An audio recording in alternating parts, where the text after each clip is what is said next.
ഇന്ന് നമ്മളൊരു easy desert റെസിപ്പിയാണ് ചെയ്യുന്നത്. നമ്മളിതിന് മുൻപ് ചെയ്തിട്ടുള്ള ഒരു പഴമയിൽ ചെയ്തിട്ടുള്ള ഒരു വിഭവം വെച്ചിട്ട് അതൊരു പുതുമയിൽ കുറച്ചുകൂടി ഒരു വെറൈറ്റിയിൽ ഡിഫറെൻ്റ് ആയിട്ട് എങ്ങനെ സെർവ് ചെയ്യാന്നുള്ളതാണ് കാണിക്കുന്നത് കേട്ടോ. ഒരു ഡിഫറെൻറ്റ് സ്റ്റൈല് അത്രയേ ഉള്ളൂ.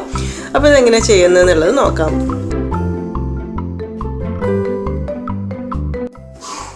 അപ്പോൾ ആദ്യം നമുക്ക് നെയ്യട റെഡിയാക്കി എടുക്കണം. അതിനായിട്ട് ഒരു ബൗൾ എടുത്തിട്ട് അതിലേക്കൊരു 1.5 കപ്പ് തേങ്ങാപ്പാൽ, അത്യാവശ്യം നല്ല കട്ടിയുള്ള തേങ്ങാപ്പാൽ തന്നെ എടുക്കുക. അതൊരു 1.5 കപ്പ് ഒഴിച്ചു കൊടുക്കാം. ഇതിലേക്ക് മധുരത്തിന് ആവശ്യമായിട്ട് 2 ടേബിൾ സ്പൂൺ പഞ്ചസാര ഇട്ട് കൊടുക്കാം. ഒരു 1/4 ടീസ്പൂൺ ഉപ്പ് കൂടെ വേണം. എന്നിട്ട് ആദ്യം എല്ലാം കൂടെ ചേർത്തിട്ട് നന്നായിട്ടങ്ങ് മിക്സാക്കി എടുക്കാം.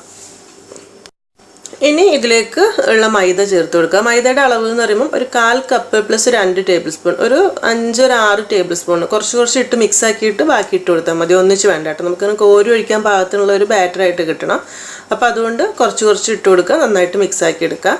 കട്ട കെട്ടാതെ മിക്സ് ആക്കി എടുക്കണേ. ഒരു വിസ്ക് ഉണ്ടെങ്കിൽ കുറച്ചുകൂടി നന്നായിരിക്കും, അല്ലെങ്കിൽ മിക്സിയിലിട്ടൊന്ന് കറക്കി എടുത്താലും മതിയാകും. ഫുൾ മൈദയിട്ട് മിക്സാക്കി എടുക്കുന്ന സമയത്ത് ഈ രീതിയിലുള്ളൊരു ബാറ്ററായിട്ട് കിട്ടിയാൽ മതി. അത്യാവശ്യം കട്ടിയില്ലാത്ത രീതിയിലിട്ട്, ഒരുപാട് കട്ടിയായി കഴിഞ്ഞാൽ കഴിക്കുന്ന സമയത്ത് നല്ല ടേസ്റ്റ് കിട്ടില്ല. കനം കുറഞ്ഞിരിക്കുന്നതായിരിക്കും നല്ലത്. ഇതിലേക്ക് ഞാനൊരു ഇത്തിരി റെഡ് കളർ ചേർക്കുന്നുണ്ട്. ചെറിയൊരു പിങ്ക് കളർ കിട്ടാൻ വേണ്ടി മാത്രം, ഭംഗിക്ക് വേണ്ടിയിട്ടാണ്. നിർബന്ധമില്ല, ഒരു നിർബന്ധമില്ല. നമ്മൾ മുൻപ് നെയ്യട ചെയ്തപ്പോൾ കളറൊന്നും ചേർക്കാതെ വെള്ള കളറിൽ തന്നെയാണ് ചെയ്തിട്ടുള്ളത്. അങ്ങനെ മതിയെന്നുണ്ടെങ്കിൽ അത് തന്നെ മതി കേട്ടോ. അപ്പോൾ ഇതിന് റെസ്റ്റ് ചെയ്യാൻ വേണ്ടി വെക്കേണ്ട ആവശ്യമൊന്നുമില്ല. ഒരു സൈഡിലേക്ക് മാറ്റി വെക്കുക. ബാക്കി മുട്ട കൂടി ഒന്ന് റെഡിയാക്കി എടുക്കട്ടെ. അതിനായിട്ടൊരു 3 മീഡിയം വലുപ്പത്തിലുള്ള മുട്ട ഒരു ബൗളിലേക്ക് പൊട്ടിച്ചെടുത്തിട്ടുണ്ട്. ഇതിലേക്കൊരു 1/2 ടീസ്പൂണിൻ്റെ അടുത്ത് ഏലക്കാപ്പൊടി ഇട്ട് കൊടുക്കുക. ഞാനത് പഞ്ചസാര കൂട്ടി പൊടിച്ചിട്ടുള്ള പൊടിയാണ് കേട്ടോ. അപ്പോൾ കുറച്ച് മിക്സാക്കി നോക്കിയിട്ട് ആ ഒരു ഫ്ലേവർ, മുട്ടയുടെ മണം പോകുന്ന രീതിയിലുള്ള ഏലക്കാപ്പൊടി ഇട്ട് കൊടുക്കുക. പിന്നെ ഒരു 2-3 ടേബിൾ സ്പൂൺ പഞ്ചസാര കൂടെ ഇട്ട് കൊടുത്തിട്ട് നന്നായിട്ടൊരു ഹാൻഡ് വിസ്കോ അല്ലെങ്കിൽ ഒരു ഫോർക്കോ എന്തെങ്കിലും വെച്ചിട്ട് നന്നായിട്ടൊന്ന് മിക്സാക്കി എടുക്കുക. മിക്സിയിലിട്ട് കറക്കിയെടുക്കേണ്ട ആവശ്യമൊന്നുമില്ല. ഇങ്ങനെ തന്നെ എല്ലാം കൂടെ നന്നായിട്ടൊന്നെങ്കിൽ യോജിച്ച് കിട്ടിയാൽ മതി. പഞ്ചസാരയൊക്കെ നന്നായിട്ട് മെൽട്ടാവുന്ന രീതിയിൽ. അപ്പോൾ മുട്ടയുടെ കൂട്ടും റെഡി ആയിട്ടുണ്ട്. ഇതിന് ആവിയിൽ വേവിച്ചെടുത്താൽ മാത്രം മതി. ആവിയിൽ വെക്കാൻ ആവശ്യമായിട്ടുള്ള വെള്ളം വെച്ച് തിളപ്പിച്ച് അതിൻ്റെ മേലേക്ക് ഞാൻ ഇതുപോലത്തെ ഒരു സ്റ്റീൽ പാത്രം വെക്കുന്നുണ്ട്. അതിൻ്റെ ഉള്ളിലേക്ക് കുറച്ച് നെയ്യ് നന്നായിട്ടൊന്ന് തടവി കൊടുക്കണം കേട്ടോ. നെയ്യ് അത്യാവശ്യം നന്നായിട്ട് തടവി എടുത്താൽ നമുക്കത് പാത്രത്തിൽ നിന്ന് വിട്ട് കിട്ടുള്ളൂ. അപ്പോൾ ഈ ഒരു പാത്രം ഇതിലേക്ക് വെച്ച് കഴിഞ്ഞിട്ട് ഒന്ന് ആവി കയറുന്ന സമയത്ത് ഇനി ഇതിലേക്കുള്ള മാവ് കോരി ഒഴിച്ചു കൊടുക്കുക. നമ്മൾ മിക്സ് ആക്കിയിട്ടുള്ള മാവ് ഉണ്ടല്ലോ, അതൊരു 1.5 തവി, ഒരുപാട് കട്ടിയിലല്ല, ഒരു 5-6 ലെയറായിട്ട് നമുക്കിത് സെറ്റ് ചെയ്യാനുണ്ടാവും. അപ്പോൾ അതിന് പാകമായിട്ടുള്ള കുറച്ച് മാവ് ഒഴിച്ചു കൊടുക്കുക. എന്നിട്ട് ഇതൊന്ന് അടച്ച് വെച്ചിട്ട് ഏകദേശം 1 മിനിറ്റൊക്കെ ഒന്ന് അടച്ച് വെച്ച് കൊടുത്താൽ ഒന്നങ്ങ് വെന്ത് കിട്ടും. അപ്പോൾ ഇത് വെന്ത് വന്നതിന് ശേഷമാണ് ബാക്കി കാര്യങ്ങൾ നമ്മളിതിലേക്ക് ചേർക്കുന്നത്. അപ്പോൾ തൊട്ട് വെക്കുന്ന സമയത്ത് ഈ ഫസ്റ്റത്തെ ലെയർ വെന്തിട്ടുണ്ടാവും. അപ്പോൾ ഇനി അടുത്ത ലെയർ എന്ന് പറയുന്നത് നമ്മൾ മിക്സ് ചെയ്ത് വെച്ചിട്ടുള്ള മുട്ടയുടെ കൂട്ടുണ്ടല്ലോ, അതാണ്. അത് ഇതിൻ്റെ മുകളിലേക്ക് കുറച്ചായിട്ട് ഒഴിച്ചു കൊടുക്കുക. അതായത് ഒന്നിച്ചിങ്ങനെ പാത്രത്തോടു കൂടെ കമിഴ്ത്തേണ്ട, ഒരു സ്പൂണിലോ അതുപോലെ ആയിട്ട് എടുത്തിട്ട് ഇതിൻ്റെ മുകളിലേക്ക് ഒരു ലെയറായിട്ട് മൊത്തത്തിൽ ഒഴിച്ചു കൊടുക്കുക.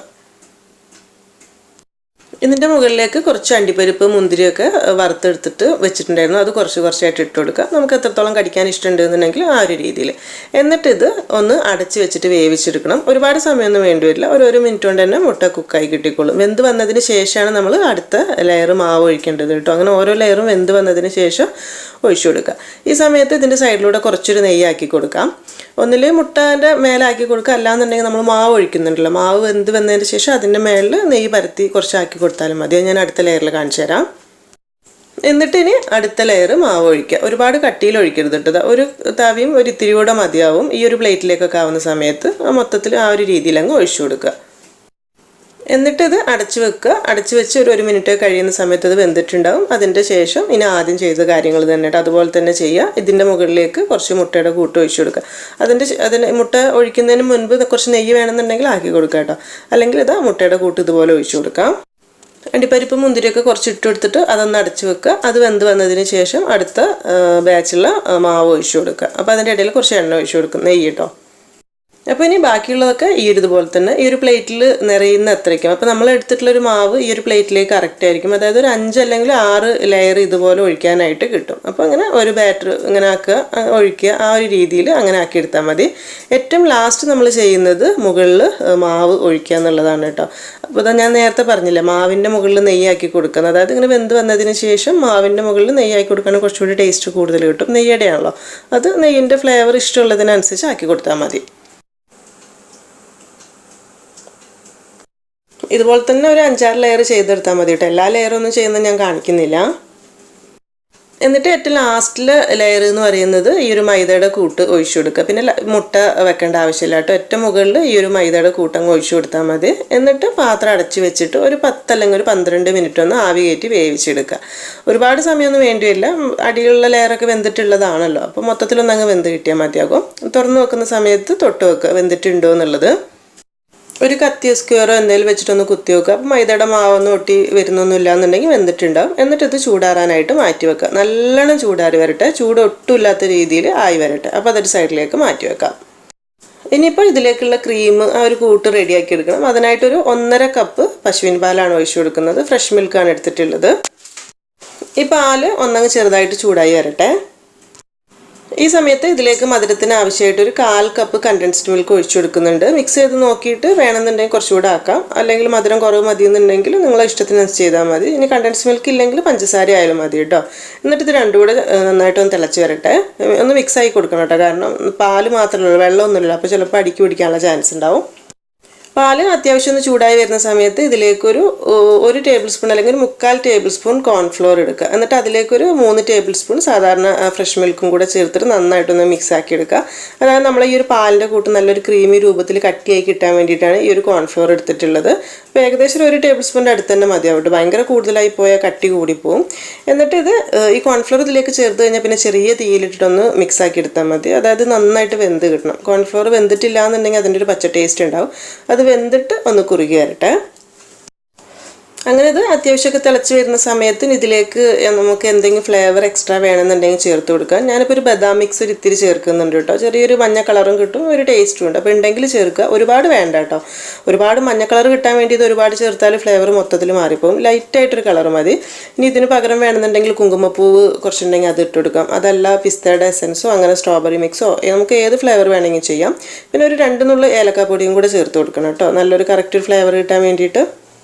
അപ്പോൾ ഈ ഒരു പാലിൻ്റെ കൂട്ട് ഇപ്പം ഞാൻ ഓഫാക്കുകയാണ്. അത്യാവശ്യം നന്നായിട്ട് തിളച്ച് പാകത്തിനുള്ള കുറുകലായി വന്നിട്ടുണ്ട്. ഒരുപാട് ഇപ്പം തന്നെ കുറുക്കിയെടുക്കേണ്ട, കാരണം തണുക്കുന്ന സമയത്ത് കുറച്ചുകൂടെ തിക്കായിക്കോളും. ഈ സമയത്ത് പിസ്ത അല്ലെങ്കിൽ ബദാമൊക്കെ കുറച്ചുണ്ട് എന്നുണ്ടെങ്കിൽ ചെറുതായി മുറിച്ചിട്ട്, ഒരുപാടൊന്നും വേണ്ട, ഒരു 1 ടേബിൾ സ്പൂൺ അതുകൂടെ ഇട്ട് കൊടുക്കാൻ നന്നായിരിക്കും. ഗ്യാസ് ഓഫ് ചെയ്താലും ഒന്നുകൂടെ ഇളക്കി കൊടുക്കുക കേട്ടോ. കാരണം നമ്മളിപ്പോൾ തന്നെ ഒരുപാട് കട്ടിയാക്കി കഴിഞ്ഞാൽ ഇതിന് ഫ്രിഡ്ജിലൊക്കെ വെച്ച് തണുത്ത് വരുമ്പോഴേക്കും ഭയങ്കര കട്ടിയായി പോകും. അപ്പോൾ ഏകദേശം ഒരു സെമി തിക്നെസ്സിലാക്കി എടുത്താൽ മതി. അപ്പോൾ പിന്നെ ഫ്രിഡ്ജിലൊക്കെ ആക്കി തണുത്ത് വരുമ്പോഴേക്കും പാകത്തിന് കിട്ടിക്കോളും. അപ്പോൾ ഇത് നന്നായിട്ട് ചൂടാറിയതിന് ശേഷം ഫ്രിഡ്ജിൽ വെച്ച് തണുപ്പിച്ചെടുക്കാം. അപ്പോൾ നമ്മൾ ആദ്യം റെഡിയാക്കി വെച്ചിട്ടുണ്ടെങ്കിൽ നെയ്യട ഉണ്ടല്ലോ, അതിപ്പോൾ പാകത്തിന് ചൂടൊക്കെ വന്നിട്ടുണ്ട്. എത്രത്തോളം ചൂടാറുന്നുണ്ടെങ്കിൽ അത്രത്തോളം നല്ലതായിരിക്കും കേട്ടോ. ചൂടോട് കൂടെ എടുക്കണ്ട. ചൂടോട് കൂടെ എടുത്താൽ ചിലപ്പോൾ നമുക്കിത് പാത്രത്തിൽ നിന്ന് കമിഴ്ത്തിയെടുക്കാനൊക്കെ ബുദ്ധിമുട്ടായിരിക്കും. അപ്പോൾ ഇതിൻ്റെ സൈഡൊക്കെ ഒന്ന് അങ്ങ് വിടിയിച്ച് കൊടുക്കാം. എന്നിട്ട് ഇതൊരു പ്ലേറ്റിലേക്ക് കമിഴ്ത്തിയെടുക്കാം. ഇതിനെ കട്ട് ചെയ്യുന്നത് നമുക്ക് ഇഷ്ടമുള്ള ഏത് ഷേപ്പിൽ വേണമെങ്കിൽ ചെയ്യാം. വെറുതെ കോൺ ഷേപ്പിൽ മുറിച്ചെടുത്തിട്ട് അതിന് മേലേക്ക് ക്രീം ഒഴിക്കാനാണെങ്കിൽ അങ്ങനെ ചെയ്യാം. അല്ലാന്നുണ്ടെങ്കിൽ ഇപ്പോൾ ഒരു കുക്കി കട്ടർ കൊണ്ടോ കുപ്പിയുടെ അടപ്പ് കൊണ്ടോ ഒക്കെ മുറിച്ചെടുക്കണമെങ്കിൽ അങ്ങനെയും ചെയ്യാം. ഞാനിപ്പോൾ ഇതുപോലത്തെ ഒരു ഷേപ്പ് വെച്ചിട്ട് ഒരു റൗണ്ട് ഷേപ്പിലാക്കി എടുക്കുന്നുണ്ട്. പിന്നെ ഇത് ഇതുവരെ ചെയ്യാത്ത ആളുകൾക്ക് സംശയം ഉണ്ടാകും, ആവിയിലൊക്കെ വെച്ച് മുട്ടയൊക്കെ വെച്ച് ഉണ്ടാക്കുമ്പോൾ ഇതിൻ്റെ സ്മെല്ല് പ്രശ്നം ഉണ്ടാവുമെന്ന്. പക്ഷേ അങ്ങനത്തെ പ്രശ്നമൊന്നും ഇല്ല കേട്ടോ. നമ്മൾ മുൻപ് നെയ്യട ഇട്ടിരുന്നല്ലോ, അപ്പോൾ കുറേ ആളുകൾ ചെയ്ത് നോക്കിയിട്ട് നല്ല കമൻറ്റ്സ് പറഞ്ഞിരുന്നു. വിചാരിച്ചതിലും കൂടുതൽ ടേസ്റ്റ് കിട്ടിയെന്നൊക്കെ പറഞ്ഞിട്ടുണ്ടായിരുന്നു. ഇതാണ് നമ്മളെ നെയ്യട. ഇത്രയേ ഉള്ളൂ നെയ്യട എന്ന് പറയുന്നത്. ഈ ഒരു രീതിയിൽ തന്നെ സെർവ് ചെയ്യാം നമുക്കൊരു സ്നാക്കായിട്ട്. ഇപ്പോൾ അതൊരു ഡെസേർട്ടായിട്ട് എങ്ങനെയാണ് സെർവ് ചെയ്യുന്നതെന്നാണ് നമ്മൾ കാണിക്കുന്നത്. അപ്പോൾ പുഡിങ്ങൊക്കെ എടുക്കുന്ന ഗ്ലാസ്സിലേക്കോ അല്ലെങ്കിൽ ചെറിയ ബൗളിലേക്കോ ഇതുപോലത്തെ ഒരു പീസ് വെച്ച് കൊടുക്കുക. ഒരാൾക്കുള്ളതാണ് കാണിക്കുന്നത്. ഇതിപ്പോൾ നമ്മൾ ആദ്യം റെഡിയാക്കിയിട്ട് തണുക്കാനായിട്ട് മാറ്റി വെച്ചിട്ടുണ്ട്. ആ പാലിൻ്റെ കൂട്ടുണ്ടല്ലോ, കോൺഫ്ലവർ ഒക്കെ ഇട്ട് മിക്സാക്കി, അതാണ് കേട്ടോ. ഇതിപ്പോൾ അത്രയ്ക്ക് തണുത്തിട്ടില്ല, ഞാൻ പെട്ടെന്ന് എടുക്കുന്നത് കൊണ്ടാണ് കേട്ടോ. അപ്പോൾ കുറച്ചുകൂടെ കട്ടിയാവും ശരിക്കും. ഇത് ഫ്രിഡ്ജിലൊക്കെ വെച്ച് തണുപ്പിച്ചെടുക്കുകയാണെങ്കിൽ കുറച്ചുകൂടെ കട്ടിയാവും. അപ്പോൾ നിങ്ങൾക്ക് ഏത് പാത്രത്തിലേക്കാണ് സെർവ് ചെയ്യാൻ ഇഷ്ടമെന്നുണ്ടെങ്കിൽ അതിലേക്ക് ഇതുപോലൊരു പീസ് വെച്ച് കൊടുത്തിട്ട് നമ്മൾ റെഡിയാക്കിയിട്ടുള്ള ക്രീം ഉണ്ടല്ലോ അത് ഇതിൻ്റെ മുകളിലൂടെ കുറച്ച് ഒഴിച്ചു കൊടുക്കുക. അപ്പോൾ ഇത്രയേ ഉള്ളൂ നമ്മുടെ ഈ ഒരു പരിപാടി എന്ന് പറയുന്നത്. ഇതിപ്പോൾ കാണുന്ന സമയത്ത് കുറച്ച് ലൂസല്ലേ, കുറച്ചുകൂടെ കട്ടിയാവും കേട്ടോ. 2-3 മണിക്കൂറൊക്കെ ഫ്രിഡ്ജിൽ വെച്ച് നന്നായിട്ട് തണുപ്പിച്ചെടുക്കണം. പിന്നെ ഇതിൻ്റെ മുകളിൽ ഭംഗിക്ക് വേണമെങ്കിൽ കുറച്ച് പിസ്ത പൊടിച്ചതോ അല്ലെങ്കിൽ ചെറിയുടെ പീസോ അങ്ങനെ എന്തെങ്കിലുമൊക്കെ ഇട്ട് കൊടുക്കുക. ഏകദേശം ഈ ഒരു രീതിയിൽ വരുന്ന ഒരു സംഭവം നമ്മൾ മുൻപ് ചെയ്തിട്ടുണ്ട്. അതായത് ഈ ഒരു ക്രീം ഉണ്ടാക്കിയിട്ട് നല്ല വാനിലേൻ്റെ സ്പോഞ്ച് കേക്ക് ഉണ്ടാക്കിയിട്ട് അതിലൊഴിച്ചിട്ട് കഴിക്കുന്ന ഒരു റെസിപ്പി ചെയ്തിട്ടുണ്ടായിരുന്നു. അത് നല്ല സൂപ്പർ ടേസ്റ്റ് തന്നെ കേട്ടോ. അതിൻ്റെ ലിങ്ക് ഞാൻ കൊടുക്കുക, കാണാത്തവരുണ്ടെങ്കിൽ ഒന്ന് കണ്ടു നോക്കണേ. കഴിക്കുന്ന സമയത്ത് ഇതുപോലെ ഒരു സ്പൂൺ കൊണ്ട് അതങ്ങ് മുറിച്ചെടുത്ത് കുറച്ച് ക്രീമോട് കൂടെ കോരിയും കഴിക്കുക കേട്ടോ. നമ്മൾ ക്രീം കുറച്ചൊരു കട്ടി കുറവുണ്ട് തണുക്കാത്തത് കൊണ്ട്, അതുകൊണ്ടാണ്. അപ്പോൾ അങ്ങനെ കഴിക്കുന്ന സമയത്ത് ഒരു വേറെ ടേസ്റ്റ്, അതാണ് കേട്ടോ ഇതിൻ്റെ ടേസ്റ്റ്. എന്ന് പറഞ്ഞാൽ പുഡിങ്ങിൻ്റെ ഒക്കെ പോലത്തെ ടേസ്റ്റ് അല്ല, നമ്മൾ സാധാരണ നെയ്യുടെ ചെയ്യലുണ്ടല്ലോ, ഒരു പഴമയുള്ള റെസിപ്പിയാണ്. അപ്പോൾ അതിൽ ഈ ഒരു കൂട്ടുകൂടെ വരുന്ന സമയത്ത് എപ്പോഴും പുതുമയാണല്ലോ എല്ലാവർക്കും വേണ്ടത്. അപ്പോൾ നമ്മൾ കൂടുതൽ പുഡിങ്ങൊക്കെ ചെയ്ത് നോക്കുന്ന സമയത്ത് വല്ലപ്പോഴും ഒക്കെ ചെയ്ത് നോക്കാൻ പറ്റുന്ന നല്ലൊരു റെസിപ്പിയാണത്. നിങ്ങൾ ലെയറൊക്കെ കാണുന്ന സമയത്ത് നല്ല ഭംഗിയില്ലേ കാണാനായിട്ട്. ഉള്ളിൽ ആ ഒരു 3-4 ലെയറൊക്കെ ആയിട്ട് വന്നിട്ട് ക്രീമോട് കൂടെ കഴിക്കാൻ പറ്റുന്ന ഒരു ഈസി ഡെസേർട്ട്, അത്രയേ ഉള്ളൂ.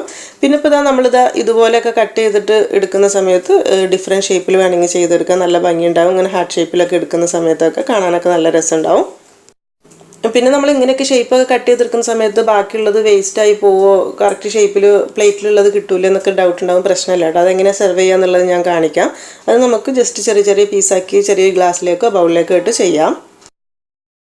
അപ്പോൾ ഇപ്പോൾ നമുക്ക് ഇതിൻ്റെ സമയത്തിനോ അല്ലെങ്കിൽ നാളെ ഒരു ഗസ്റ്റ് വരുന്ന സമയത്തൊക്കെ ചെയ്യണമെന്നുണ്ടെങ്കിൽ ഇന്ന് രാത്രിയൊക്കെ ഈ ഒരു പാലിൻ്റെ കൂട്ടുണ്ടല്ലോ അത് ഉണ്ടാക്കിയിട്ട് ഫ്രിഡ്ജിൽ നന്നായിട്ട് ചൂടാറിയതിന് ശേഷം ഫ്രിഡ്ജിൽ വെച്ച് കവർ ചെയ്ത് സൂക്ഷിച്ച് വെക്കാം കേട്ടോ. ഇന്ന് നാളത്തേക്ക് ഒരു ദിവസത്തേക്കൊക്കെ വേണ്ടിയിട്ട്, പെരുന്നാളിനൊക്കെ വേണമെങ്കിൽ തലേദിവസം രാത്രി തന്നെ ചെയ്ത് വെക്കാം. എന്നിട്ട് രാവിലെ ഈ ഒരു നെയ്യട ഉണ്ടാക്കിയിട്ട് അതങ്ങ് ചൂടാറാൻ വേണ്ടി മാറ്റി വെക്കുക. എന്നിട്ട് ആവശ്യമുള്ള സമയം എപ്പോഴാണെന്നുണ്ടെങ്കിൽ അതൊരു ഗ്ലാസ്സിലേക്കോ ബൗളിലേക്കോ ഇട്ടിട്ട് ഫ്രിഡ്ജിൽ നമ്മൾ റെഡിയാക്കി വെച്ചിട്ടുള്ള അതുണ്ടല്ലോ അത് ഇതിൻ്റെ മുകളിലേക്ക് അങ്ങ് ഒഴിച്ചു കൊടുത്തിട്ട് സെർവ് ചെയ്യാനായിട്ട് എടുത്താൽ മതിയാകും. അപ്പോൾ ഇതാ ഞാൻ നേരത്തെ പറഞ്ഞില്ലേ, ചെറിയ ചെറിയ പീസൊക്കെ നമ്മൾ കട്ട് ചെയ്തിട്ട് വേസ്റ്റായിട്ടൊക്കെ വരുമോ തോന്നുന്നത്, അങ്ങനത്തെ പീസ് ഇതുപോലെ മൊത്തത്തിൽ കുറച്ച് കൂടുതൽ ഒരു ഗ്ലാസ്സിലേക്കോ ബൗളിലേക്കോ ഇട്ടിട്ട് മുകളിലേക്ക് ഇതുപോലെ ഒഴിച്ചിട്ട് സെർവ് ചെയ്താലും മതി കേട്ടോ. അപ്പം ഈ ഒരു ഡെസേർട്ട് നിങ്ങൾക്ക് ഇഷ്ടമായിട്ടുണ്ട് എന്നുണ്ടെങ്കിൽ എപ്പോഴെങ്കിലുമൊക്കെ ഒന്ന് ചെയ്ത് നോക്കുന്നുണ്ടെങ്കിൽ ഫീഡ്ബാക്കൊക്കെ അറിയിക്കാൻ മറക്കരുതേ.